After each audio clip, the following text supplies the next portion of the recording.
विजयनगर में गंगू नाम का व्यक्ति रहता था। उसके बारे में कहा जाता था कि वह बड़ी मनहूस है और जो सुबह सुबह उसकी शक्ल देख ले उसे खाना भी नसीब नहीं होता। धीरे धीरे यह बात पूरे विजयनगर में फैल गई और महाराज कृष्णदेव राय को भी इसके बारे में पता चला। उन्होंने सोचा कि उनके राज्य में इस तरह के मनहूस व्यक्ति का रहना उचित नहीं है, किंतु राजा बहुत न्यायप्रिय थे। उन्होंने सोचा कि पहले वो यह देखते हैं इस बात में कितनी सच्चाई है। राजा ने अपने सेनापति को आदेश दिया कि गंगू को उनके सामने लाया जाए। सैनिकों ने गंगू को महाराज कृष्णदेव राय के समक्ष पेश किया। महाराज कृष्णदेव राय जिस कमरे में सोते थे उसी में गंगू के लिए भी, और सुबह जब राजा सोकर उठे तो उन्होंने सबसे पहले गंगू का चेहरा देखा। कुछ देर बाद अचानक कार्य आ जाने के कारण राजा को राजमहल से बाहर जाना, उस दिन वो इतने व्यस्त रहे कि उन्हें खाना भी नसीब नहीं हुआ। राजा कृष्णदेव राय को यकीन हो गया कि यह सब गंगू का चेहरा देखने के कारण हुआ है। राजा ने सोचा जब इस व्यक्ति के कारण मुझे भोजन नसीब नहीं हुआ तो शहर के दूसरे लोगों के साथ क्या होता होगा। गुस्से में राजा कृष्णदेव राय ने गंगू को फांसी पर टांगने का आदेश दिया। यह बात पूरे राज्य में फैल गई कि कल गंगू को फांसी दी जाएगी। जब यह बात तेनालीराम को पता चली तो वे सारा माजरा समझ गए और तत्काल गंगू के पास पहुंचे। तेनालीराम को देखकर गंगू रोने लगा और तेनालीराम को पूरी बात बतलाई। तेनालीराम ने गंगू को सांत्वना देते हुए उसके कहा कि जैसा वो कहें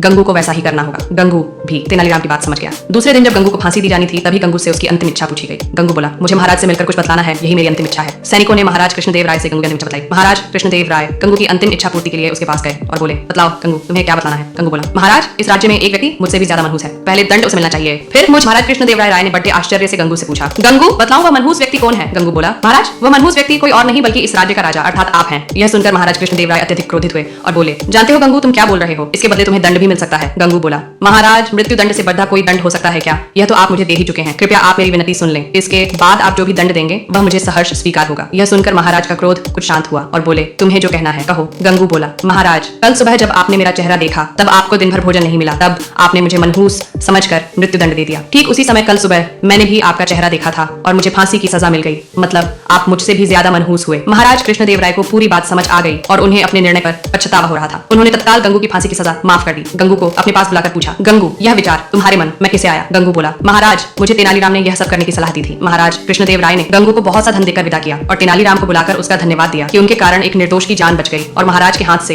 एक बहुत बड़ा पाप होने से बच गया।